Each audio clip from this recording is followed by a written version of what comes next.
The first time I ever saw Clay Aiken was his Atlanta audition when American Idol aired him on TV for the first time, and it was just like, wow. He got on the show, and I continued to like him throughout the rest of the season and after. So I just remember having a conversation with my best friend that he's better, he has to win, and she was like, he's too nerdy, he can't, and it's just real ironic to look back on it now. I met the Claymates online.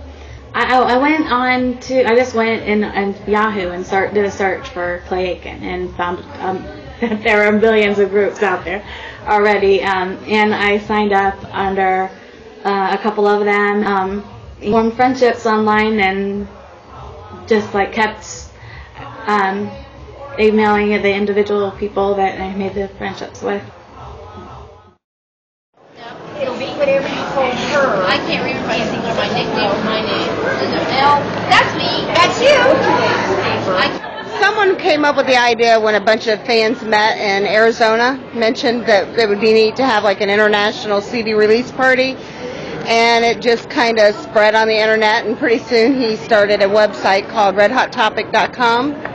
And we all kind of went there and registered, and then different people volunteered to coordinate for their area, and I volunteered for Columbus, and here we are.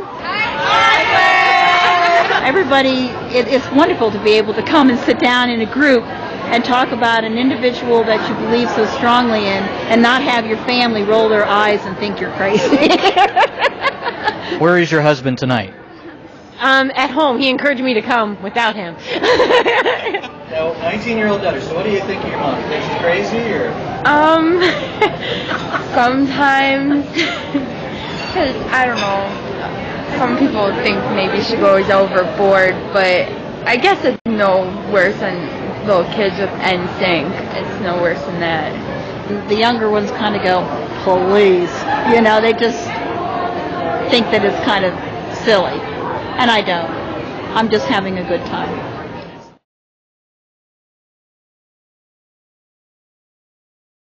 He's not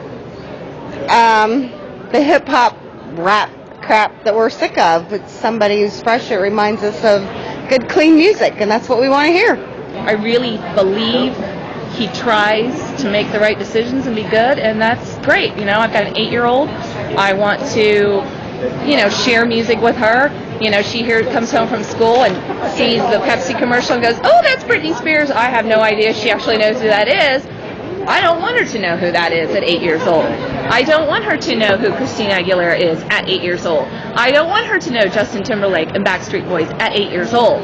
But I would like her to know music, pop music, and Clay, I think, is somebody I can share with her at 8 years old. Everybody is so behind him because of, the voice, obviously, who he is and what he stands for. And not only are we standing behind him, but we all stand with each other. We've all met each other. We've talked online to people for a long time. We've made friendships. We're making friendships now tonight. I've met these ladies just tonight and have made some really good friends. And I'm really happy that he has brought people together like us who, have kind of the same values. Anyone else who's made it to stardom quickly forgets God, and he has not. He is still wearing his WWJD bracelet, and he still stands by his morals, and he says, I'm not going to sing about sex, and I'm not going to make innuendos. I'm going to sing about pure things and that all kids could listen to. I think that the music industry has been ignoring a huge segment of the population for years and years and years, and they're going to get a big surprise tomorrow. They're just not putting out anything that we want to buy, and we're the people with money, as opposed to kids, that don't have jobs and whatever.